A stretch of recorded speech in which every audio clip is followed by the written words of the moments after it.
Hi friends, ఎలా ఉన్నారండి? అందరు బాగున్నారా? అయితే ఈ వీడియో చూడండి. ఇది వచ్చేసి ఏంటంటే చాలా వరకు మనకి లైనింగ్ పిండట్లేదు అని డౌట్ అయితే వస్తుంది కదండి. అందుకని నేను చెప్తున్నాను ముందే. ఏంటంటే ఈ బ్లౌజులు స్టిక్కర్స్ ఉంటాయి కదండి. స్టిక్కర్స్ వచ్చిన బ్లౌజులు అయితే మనకి అంటే ఫోల్డింగ్ చేసి వస్తాయి కదా, అవి అయితే మనం పిండాల్సిన పని లేదు. లేదు మనం టాన్లలో తీసుకుంటాం కదా, అవైతే ఖచ్చితంగా పిండాలండి. అవి బాగా సింక్ అవుతాయి. పిండుతా అన్న కొద్దిగా సింక్ అవుతాయి కాబట్టి అది పిండుకోవాలి. కానీ ఇది అవసరం లేదండి. అయితే ఇక్కడ చూడండి, ఇప్పుడు నేను హ్యాండ్స్ అయితే ఫస్ట్ కట్ చేశానండి. నేను బ్లౌజ్లో వచ్చేసి ఫస్ట్ కట్ చేసేది అంటూ హ్యాండ్సేనండి నేను. అయితే ఇక్కడ డబల్ ఫోల్డింగ్ చేసి వేసాము కదా హ్యాండ్స్ కోసము. 2 హ్యాండ్స్ ఒకేసారి రావడానికి మనకమైతే వేసుకున్నాము. అయితే ఇక్కడ హాఫ్ ఇంచు మనమే, ఎందుకంటే ఇది పైపింగ్ వేసుకోనికి హాఫ్ ఇంచుకు మార్క్ చేసుకున్నాం కదా. లేదు పట్టి పెట్టుకోవాలంటే 1 ఇంచ్ అయితే తీసుకోవాలి.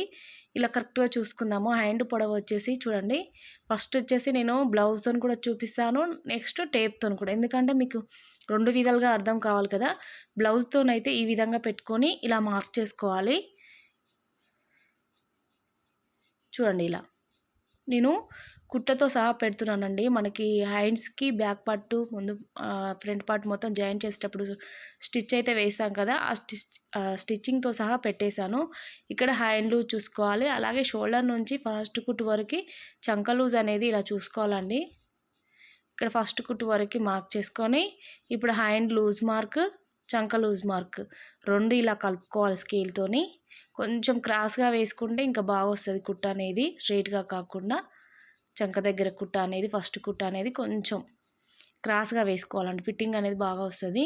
అలాగే ఇక్కడ షోల్డర్ నుంచి 2 ఇంచెస్ వరకు మార్క్ చేసుకొని అక్కడ నుంచి అయితే లోతు తీసుకోవాలండి. మనము లోతు తీసుకొని చంక దగ్గర ఫస్ట్ కుట్టుకు మార్క్ చేసాం కదా, అక్కడి వరకు లోతు అనేది తీసుకోవాలి. ఇది ఎప్పుడు కుట్టేటప్పుడు మాత్రం కట్ చేస్తాను లోతు అనేది, హ్యాండ్ లోతు అనేది. నేను మీ ఇష్టం, మీకు ఫస్ట్ గుర్తుంటుందంటే ఒక ఇంటూ మార్క్ పెట్టుకొని ఫ్రంట్ సైడు ఇంటూ మార్క్ పెట్టుకొని ఉంచుకోండి. అయితే ఇక్కడ నేను హాఫ్ ఇంచు మీకు ఖర్చు కోసం అని చెప్పాను కదా, అది ఇక్కడ చూపిస్తున్నాను చూడండి, అందరికీ అర్థం కావుతుంది. టేప్ కోసం, అది టేప్ నుంచి కూడా మీకు అర్థం కావాలి కదా, టేప్ పెట్టి చూస్తే ఎంత ఉందనేది. ఇక్కడ హ్యాండ్ పొడవు వచ్చేసి 10 ఇంచెస్ అండి. 10 ఇంచెస్కి మనము చంక డౌన్ అనేది 7.5 అయితే పెట్టాము. చూడండి, ఇక్కడ ఖర్చు వదిలిపెట్టి చూపిస్తున్నాను మీకు. అంటే 2.5 చంక డౌన్ అనేది. వాళ్ళు ఫిట్టింగ్ అనేది బాగుందని చెప్పారండి, అందుకని నేను కూడా అలానే కట్ చేశాను. ఫిట్టింగ్ బాగుంది, ఏం వద్దండి, మీరు ఏం చేంజ్ చేయాల్సిన అవసరం లేదంటే మనమైతే ఏం చేంజ్ చేయొద్దండి. లేదు మాకు కరెక్ట్గా లేదు, ఇది సెట్ చేయాలి అన్నప్పుడు మాత్రమే మనం సెట్ చేయాలి. కస్టమర్స్ చాయిస్ కదా అది, ఎందుకంటే మనం మన ఇష్టం వచ్చినట్టు కట్ చేయొద్దు కదా బ్లౌజ్ అనేది, అందుకని చెప్తున్నాను. ఇది రెగ్యులర్ కస్టమర్ అండి, ఎందుకంటే ఫిట్టింగ్ బాగుంటేనే మళ్ళీ మళ్ళీ వస్తారు కదా. నేను ఇప్పుడు ఏం చూపించానంటే ముందు మనము కుట్టేటప్పుడు కట్ చేసుకోవాలని చూపించాను, ఫ్రంట్ సైడ్ లోత్ అనేది. అలాగే బ్యాక్ సైడ్ మనము కట్ చేసేటప్పుడు ఇలా ఫోల్డింగ్ ఉన్నది ఓపెన్ చేసుకొని 2 మడతలుగా వేసుకోవాలండి. ఇక్కడ వేసుకున్న తర్వాత మన కింద ఎగుడు దిగుడు లేకుండా క్లాత్ అనేది ఇలా కరెక్ట్గా కట్ చేసుకోవాలి. ఓపెన్ అనేది మనకి ఆపోజిట్లో ఉండాలండి. ఇక్కడ మీకు క్లియర్గా అవుపిస్తున్నాయి నా ఆపోజిట్లో అంచులు అనేది, ఈ అంచులు అనేది మనకి ఆపోజిట్లో రావాలి. అయితే కింద హాఫ్ ఇంచ్కి మార్క్ చేశాను కదా, అది నడుం పట్టి కోసము. లేదు మేము పైపింగ్ వేసుకోనికి ఎంత తీసుకోవాలంటే మీరు పైపింగ్ వేసినా నడుం పట్టి వేసుకున్నా అంతేనండి, సేమ్ రెండింటికి ఖర్చు అయితే అంతే యూజ్ అవుతుంది. అయితే ఇలా ఫోల్డింగ్ చేసుకోవాలి మనము బ్లౌజ్ అనేది, ఇలా ఫోల్డింగ్ చేసి ఇలా, నేనైతే ఇలానే కట్ చేస్తాను, మీకు ఇలానే చూపిస్తున్నానండి. ఇలా ఫోల్డింగ్ చేసి కరెక్ట్గా చూసుకోవాలి. నెక్ అండ్ నడుము దగ్గర టేప్తోనైనా మనకి అదే ఫిట్టింగ్ వస్తుంది, బ్లౌజ్తోనైనా అదే ఫిట్టింగ్ వస్తుంది. కాకపోతే మనం అర్థం చేసుకునే విధానం బట్టి ఉంటుందండి. ఇప్పుడు నేను బ్లౌజ్ని ఇలా పెట్టేసి ఒక 2 ఇంచెస్కి ఖర్చు కోసం అయితే తీసుకున్నాను. చూడండి, మీకు టేప్తోనైనా అంతే వస్తుంది. అయితే లోపలికి నెక్ దగ్గర మార్క్ చేసేటప్పుడు జాగ్రత్తగా మార్క్ చేసుకోవాలి మనము. కొంచెం అటు ఇటు అయినా నెక్ అనేది డీప్ అవుతుందండి. ఇలా నెక్ దగ్గర, షోల్డర్ దగ్గర మార్క్ పెట్టుకొని ఇప్పుడు కింద మెయిన్ డాట్ నుంచి నేను షోల్డర్ వరకు మార్క్ చేశాను కదా. అలాగే వీప్ కప్ కూడా చూసుకున్నాం కదా, వీప్ కప్కు పైన ఒక 1/2 ఇంచ్ ఎక్కువ తీసుకోవాలి పట్టి పెట్టుకోనికైనా, అలాగే పైపింగ్ వేయనికి. ఇక్కడ షోల్డర్ అండ్ నెక్ వచ్చేసి 5 ఇంచెస్ అండి. షోల్డర్ వచ్చేసి 3 ఇంచెస్, నెక్ వచ్చేసి 2 ఇంచెస్, కింద డీప్ నెక్ వచ్చేసి 2.5. ఇప్పుడు 2.5కి అయితే మార్క్ చేస్తున్నాను చూడండి. ఇలా రౌండ్గా మార్క్ చేసుకోవాలి, అంతే సింపుల్గా అండి. తర్వాత ఇక్కడ 6కి పెడుతున్నాను నేను. చంక డౌన్ అనేది 6 ఉంది కాబట్టి వాళ్ళది మనం కూడా అంతే తీసుకోవాలి. అయితే ఇక్కడ 5 తీసుకోవాలి. స్ట్రెయిట్గా చంక దగ్గర స్ట్రెయిట్గా 5 ఇంచెస్ ఉందా లేదా అని చూసి అక్కడ చంక డౌన్ అనేది ఇక్కడ మార్క్ చేసుకొని లైన్ వేసుకొని ఇక్కడ 1 ఇంచ్ చంక లోతు, చంక దగ్గర లోతు అనేది ఇలా 1 ఇంచ్కి మార్క్ చేసుకొని ఇప్పుడు కర్వ్ స్కేల్తోని ఇలా మార్క్ చేసుకోవాలి. చూడండి ఎంత కరెక్ట్గా వచ్చిందో. అంతే ఫ్రెండ్స్, చాలా ఈజీగా కట్ చేసుకోవచ్చు బ్లౌజ్ అనేది. అయితే ఇక్కడ ఏంటంటే మనము 1/2 ఇంచు దగ్గర షోల్డర్ దగ్గర 1/2 ఇంచు ఖర్చు కోసం వదిలేసి అక్కడ నుంచి చంకలు చూసుకోండి, మీకు నడుం ఫిట్టింగ్ అనేది కరెక్ట్గా వచ్చేస్తుంది. ఇలా చూడండి, ఫస్ట్ కుట్టు వరకు ఇలా మార్క్ పెట్టుకోండి. అయితే ఇప్పుడు మీకు నడుం ఫిట్టింగ్కు ఈ చంక లూజ్కు మనకు కరెక్ట్గా కలవాలి కదా, అందుకని ఇక్కడ చూడండి ఫోల్డింగ్ చేసి చూపిస్తున్నాను నడుము. ఇక్కడికి ఉందండి ఫిట్టింగ్ అనేది. ఇప్పుడు చంక లూజు అయితే ఈ 2 మార్కుల్లో కలుపుకున్న తర్వాత ఇది ఎందుకంటే మీకు డాట్స్ కోసం, ఇక్కడ 2 ఇంచెస్ ఖర్చు కోసం. చూసారా ఫిట్టింగ్ అనేది కరెక్ట్గా వచ్చింది. అంటే ఇప్పుడు మనం టేప్తో చూసినా అంతే ఉంది, బ్లౌజ్తో చూసినా అంతే ఉంది. ఎలా చూసుకున్నా మనకు ఫిట్టింగ్ అనేది రావాలి. కరెక్ట్గా మనం మెజర్మెంట్ చేసింది కూడా కరెక్ట్గా ఉండాలి. ఇప్పుడు చూసారా డాట్స్ కోసం 1 ఇంచు మనం పెట్టే టేప్తో చూస్తే 2 ఇంచు ఖర్చు వదిలి పెడతాం కదా, అందుకని మొత్తం ఇలా చూసినా కూడా అంతే వచ్చింది. అందుకని ఎప్పుడైనా ఫిట్టింగ్ అనేది కరెక్ట్గా ఉండాలండి, మనం దేంతో చూసామన్నది కాదు. అయితే షోల్డర్ దగ్గర బ్యాక్ డాట్ వేసుకునేటప్పుడు ఇటు షోల్డర్కి ఫోల్డింగ్ చేసి కరెక్ట్గా సెంటర్ దగ్గర ఇలా, అలాగే నెక్కు కిందికి వేసుకోవాలి డాట్స్. ఎప్పుడైనా నెక్కు పైకి అస్సలు వెళ్ళకూడదు. ఇలా టక్స్ పెట్టుకున్నారంటే మీకు పక్కా గుర్తుంటుందండి. ఇప్పుడు బ్యాక్ పార్ట్ కంప్లీట్ అయిపోయిందిగా, షోల్డర్ మనం ఫ్రంట్ కట్ చేసుకోవాలి. ఈ ఫ్రంట్ కట్ చేసేటప్పుడు క్రాస్గా వేసుకోవాలి.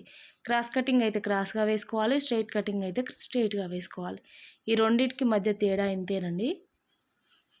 అయితే ఇది కట్ చేసేటప్పుడు ఒక విషయం అయితే మాట్లాడతాను మీతోని. ఇప్పుడు చూడండి, నేను మొన్న ఒక బ్లౌజ్ కుట్టానండి. ఒక ఆమె పెద్ద ఆవిడనే, ఆమె అంటే చాలా ఏజ్ ఆవిడనే, 65 ఎబోనే ఉంటుంది. అయితే చూడండి నార్మల్గా నేను ఎవరినైతే షేప్ పట్టి అంటే ఇప్పుడు ఒక బ్లౌజ్లో 2 బార్డర్స్ వస్తాయి కదా, 2 బార్డర్స్ వచ్చినప్పుడు ఒక బార్డర్ అయితే మనము హ్యాండ్స్కి పెడతాం కదా, ఇంకో బార్డర్ ఉన్నప్పుడు అంటే మనకి షేప్ పట్టీలు దీనికి ఖర్చు కోసం అయితే క్లాత్ అనేది మిగలదండి. కట్ చేసినప్పుడు పెద్ద సైజ్ బ్లౌజ్ అయితే ఖర్చు అనేది మనకి మిగలదు. అప్పుడు ఏం చేస్తాము, షేప్ పట్టీలకు యూజ్ అయ్యే క్లాత్ ఎక్కడ ఉంటుంది మనకి, ఇంకో బార్డర్ దగ్గరే ఉంటుంది. అయితే ఆ బార్డర్ అనేది నేను కట్ చేసి వేశాను, చాలామందికి వేశాను, కానీ నాకు రిమార్క్ అనేది ఒక్కరి దగ్గర నుంచి కూడా రాలేదు, మాట అనేది ఒకరి దగ్గర నుంచి కూడా రాలేదు ఎందుకు వేశారు అనేది. అయితే ఈమె కూడా కొంచెం కండిషన్ అని తెలుసు నాకు అన్ని విషయాలల్లో, కాకపోతే ఏంటంటే ఈ విషయం అడుగుతుందన్న ఐడియా అయితే నాకు రాక నేను వేశానండి. షేప్ పట్టీల దగ్గర ఈ బార్డర్ అనేది వేశాను. వచ్చి గట్టిగా అరవడము, ఇది ఎందుకు వేసావు, నేను కాకపోతే క్లాత్ నాకు సరిపోదు, నేను బ్లౌజ్ కుట్టలేను అని చెప్తే నేను కుట్టించుకోపోదును కదా, నువ్వు ఎందుకు వేసావు అని బాగా అరిసింది. అయితే నేను ఒకటే చెప్పాను, ఏంటంటే నేను మామూలుగా ఎవరికి బ్లౌజ్ కుట్టేటప్పుడు అయితే ఏం చెప్పానండి. ఇప్పుడు అంటే 2 బార్డర్స్ వచ్చినప్పుడు కొంచెం దాదాపు అందరికి తెలిసే ఉంటుంది, క్లాత్ సరిపోకనే వేశారని అందరికి తెలిసే ఉంటుంది కదా, అందుకని నేనైతే ఏం చెప్పలేదు. ఇక్కడ చూడండి డాట్స్ అయితే ఇక్కడ చెస్ట్ నార్మల్గా ఉన్న వాళ్ళకి ఇలా వేసుకోవాలండి, కొంచెం తక్కువగా ఉన్న వాళ్ళకి ఇంకా కొంచెం లోపలికి చేసి ఫోల్డింగ్ అనేది తక్కువగా అందుకోవాలన్నట్టు వెడల్పు అనేది, అందుకోసం చూపిస్తున్నాను. ఇలా వేసుకోవాలి డాట్స్.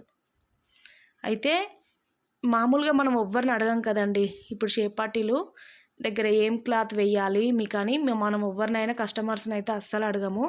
కాకపోతే నార్మల్గా నేను ఎవరిని అడగకుండానే వేసాం కాబట్టి ఈమె కూడా అలానే అనుకున్నాను, కానీ మస్తు టెన్షన్ పెట్టి మస్తు ఆగమాగం చేసింది. ఇప్పటికీ బ్లౌజ్ అనేది నువ్వు క్లాత్ సేమ్ మ్యాచింగ్ వచ్చినప్పుడు ఆ క్లాత్ వేసి నాకు ఇవ్వు, ఇది ఇప్పేసి అని చెప్పి నా మీదనే ఇచ్చేసిపోయింది బ్లౌజ్ అయితే. కానీ ఇట్లా ఇంత ఘోరమైన కస్టమర్ దొరుకుతుందని నేను అనుకోలేదు, ఎందుకంటే మస్తు కోపం వస్తుంది వాళ్ళు అడిగినప్పుడు అయితే. ఎందుకు క్లాత్ లేనప్పుడు మనం ఎందుకు వేస్తాము, క్లాత్ ఉంటే మనం ఎందుకు వేస్తాం, క్లాత్ లేకపోతేనే కదా వేసేది. అదే అర్థం కాక అసలు ఏడికి వాడితే అడిగి మాట్లాడడం, నీకు కుట్ట రాకపోతే ఇచ్చేయచ్చు కదా, నేను తర్వాత వేరే బ్లౌజ్ కుట్టించుకునేదాన్ని, ఎందుకు కుట్టినావు బ్లౌజు అని ఇట్లా మాట్లాడడం. పని లేక కుడతారా ఇంది, టైం అంతా వేస్ట్ చేసుకొని ఈమె వచ్చి మళ్ళీ అడుగుతుంది ఇప్పేయాలని చెప్పి కుట్టి ఇవ్వడం అవసరమా? టైం అంతా వేస్ట్ కదా. కాకపోతే ఏంటంటే ఇలాంటి కస్టమర్స్ కూడా ఉంటారా, చాలా వరకు నేను కూడా అందరినీ చూస్తూ ఉంటాను. నాకు వచ్చే బ్లౌజులు కూడా సైజ్ బ్లౌజులు వస్తూ ఉంటాయి, వాటికి కూడా షేప్ పట్టీలు అనేది వేస్తారు. అసలు ఏమేందో నాకు అర్థం కాదు. క్లాత్ అనేది బార్డర్ అనేది షేప్ పట్టీలు వేయడం చాలా వరకు చూశాను నేను. మరి సరిపోదు కదా, అప్పుడు ఏం చేయాలి? క్లాత్ అనేది వాళ్ళు ఇచ్చింది చిన్నగా, మన తప్ప అది. ఇలాంటి కస్టమర్స్ కూడా ఉంటారండి. అందుకనే ముందు జాగ్రత్త కోసం మీరైతే మరీ చూసుకొని అడిగి మరి, అంటే ఇది వెయ్యాలా వద్దా, క్లాత్ అయితే సరిపోదు, మరి బ్లౌజ్ కుట్టాలా వద్దా అని కూడా అడగాలి. మరి షేప్ పట్టీలు వేస్తేనే బ్లౌజ్ సరిపోతుంది, లేదంటే లేదని చెప్పాలి. ఇది ఒక్కటైతే బాగా నేర్చుకున్నాను ఈమె దగ్గర నేను. ఒక గుణపాఠం అయితే వచ్చింది నాకు ఈ బ్లౌజ్ వల్ల. అయితే ఇది కాదండి కట్ చేసేది కాదు, వేరే బ్లౌజ్ అది. అయితే బ్లౌజ్ ఇచ్చేసిపో, నాకు ఎప్పుడు టైం ఉంటే అప్పుడు కుడతాను, నేను గిరాకీ పక్కకు పెట్టేసుకొని నీ బ్లౌజ్ మళ్ళీ రిపేర్ చేసుకుంటూ కుట్టాలంటే నాకు టైం అంతా వేస్ట్ అని చెప్పేసి అక్కడ పడేసాను ఇక బ్లౌజ్ అనేది. మస్తు కోపం వస్తుందండి, అసలు ఏమనాలో కూడా అర్థం కాదు. ఎందుకంటే మనం ఎంత గిరాకీ ఉన్నా పక్కకు పెట్టి కుట్టించినప్పుడు కొంచెం కూడా రెస్పెక్ట్ లేకుండా అట్లా మాట్లాడితే మనకు కూడా కోపం రాదా? అసలు ఇలాంటి కస్టమర్ కూడా ఉంటారా? అసలు మీకు కూడా ఇలాంటి వాళ్ళు వచ్చారా? అసలు ఏంటి అని ఒకసారి కామెంట్ చేయండి ఫ్రెండ్స్. ఇప్పుడు చూడండి, ఇలా ఇదైతే ఫ్లవర్స్ అనేది కింది నుంచి పైకి ఉన్నాయండి, చూసుకుంటూ కట్ చేసుకోవాలి. ఎందుకంటే మనం కొంచెం అటు ఇటు అయినా ఇలాంటి కస్టమర్స్ అయితే ఉంటారు. మళ్ళీ బ్లౌజ్ అనేది మీద పడేసిపోతే మనకు చాలా ఇబ్బంది. అందుకని కటింగ్ చేసేటప్పుడు 4-5 సార్లు ఆలోచించి మరి కట్ చేసుకోవాలి కొత్తగా నేర్చుకునే వాళ్ళు. ఎందుకంటే ఫ్లవర్స్ని బట్టి కూడా కటింగ్ అనేది ఉంటుందండి. ఇప్పుడు చూడండి, ఇవి కింది నుంచి పైకి ఉన్నాయి ఫ్లవర్స్, అప్పుడు హ్యాండ్స్ అక్కడ నుంచే వస్తాయి, బ్యాక్ పార్ట్ అక్కడి నుంచే వస్తుంది. ఫ్రంట్ అయితే ఎలా వేసినా ఏం పర్వాలేదండి. అందుకని ఇక్కడ చూసారా మీరు, 2 బార్డర్స్ వచ్చాయి కదా ఇక్కడ. దీనికి కూడా ఫస్ట్ వచ్చేసి హ్యాండ్స్ కట్ చేశాను. ఇక్కడ లాస్ట్కు చూడండి, ఇది కూడా అంతే ఉంది బార్డర్. ఈ బార్డర్ వచ్చినప్పుడు మనం ఏం చేస్తామండి, అందుకని ఈసారి ఏం చేశాను, ఇక్కడ క్లాత్ మిగిలించి ఇక్కడైతే నేను కట్ చేశాను. ఇక తప్పని పరిస్థితి మనం అని, ఏమో ఏ కస్టమర్ ఎలా ఉంటుందో కూడా చెప్పలేమండి. అందుకని ముందు జాగ్రత్త కోసం ఇక్కడ షేప్ పట్టీలు వేయకుండా ఇక్కడ కట్ చేసుకొని నెక్స్ట్ ఇక్కడ మాత్రం షేప్ పట్టీలు అనేది తీసాను నేను. అందుకోసమే ఈ వీడియో అయితే పెట్టానండి. ఇలాంటి కస్టమర్స్ కూడా ఉంటారు, జాగ్రత్తగా మనం అడిగి మరీ కట్ చేసుకోవాలి. కుట్టిన తర్వాత ఇప్పి కుట్టాలంటే ఎంత రిస్క్ ఉంటుందండి. ఓకే ఫ్రెండ్స్, ఈ వీడియో మీకు నచ్చినట్టయితే ఒక లైక్ ఇవ్వండి, సబ్స్క్రైబ్ చేసుకోండి ఫ్రెండ్స్, అలాగే షేర్ కూడా చేయండి.